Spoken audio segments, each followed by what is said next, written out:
চ্যাংড়াবান্ধা ধরলা নদীতে বালি মাফিয়াদের রমরমা ব্যবসার বিরুদ্ধে পুলিশি অভিযান। শুক্রবার অতিরিক্ত পুলিশ সুপার সন্দীপ গড়াইয়ের নেতৃত্বে মেখলিগঞ্জ থানার বিশাল পুলিশ বাহিনী অভিযানে নামে। দীর্ঘদিন ধরে অবৈধভাবে বালি উত্তোলনের অভিযোগ থাকলেও মাঝে মাঝে পুলিশ ধরপাকড়ের পরেও ফের শুরু হয় এই কাজ। এবার কঠোর পদক্ষেপ নিল প্রশাসন। অভিযানে উপস্থিত ছিলেন মেখলিগঞ্জের এসডিপিও আশিস পি সুব্বা, মেখলিগঞ্জ থানার সিআই ভাস্কর প্রধান ও ওসি মণিভূষণ সরকার। অভিযানের সময় পুলিশের সামনে বাধা হয়ে দাঁড়ায় কিছু স্থানীয় বাসিন্দা। তারা পুলিশের কাজে হস্তক্ষেপ করতে গেলে বাকবিতণ্ডা শুরু হয়। অবশেষে পুলিশ দুটি ফকলেন, জিসিপি, 3টি ট্রাক্টর বাজেয়াপ্ত করে এবং কয়েকজনকে গ্রেপ্তারও করা হয়। অতিরিক্ত পুলিশ সুপার সন্দীপ গড়াই জানিয়েছেন, বালু মাফিয়াদের বিরুদ্ধে অভিযান চলবে। অবৈধ বালি উত্তোলন সম্পূর্ণ বন্ধ করাই আমাদের লক্ষ্য।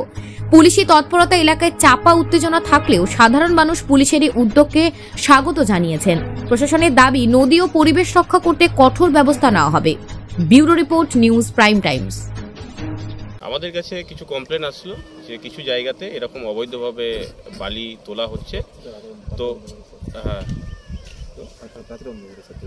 তো অবৈধভাবে বালি তোলা হচ্ছে আমাদের কাছে, এরকম রাতের অন্ধকারে তোলা হচ্ছে। তো আমরা আজকে একটা আমাদের কুচবিহার পুলিশের তরফ থেকে একটা অভিযান চালাই।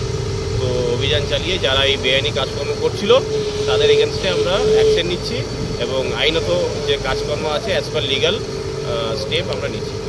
স্যার আজকে কি আটক করলেন স্যার? আজকে এখনো পর্যন্ত আমরা 2টো জেসিবি আটক করেছি এখানে নদীর ধারে, এবং 3টে ট্রাক্টর লোডেড আছে যারা ইললিগাল স্যান্ড আছে ওখানে, সেটা আটক করেছে। স্যার এই অভিযান কোন কোন জায়গায় চলছে স্যার? এটা আমাদের এই চ্যাংড়াবান্ধা এলাকা এবং পার্শ্ববর্তী যে গ্রাম পঞ্চায়েতগুলো আছে যেখানে নদীর ধারে এই বেআইনি কাজকর্ম চলছিল রাতের দিকে, সেই জায়গাতে আমরা অভিযান চালাচ্ছি। স্যার যারা এই কাজ করছে তাদের বিরুদ্ধে কি আইনগত ব্যবস্থা নেবেন? আমরা অ্যাজ পার ল আইনত ব্যবস্থা নেব। ধন্যবাদ স্যার। Thank you.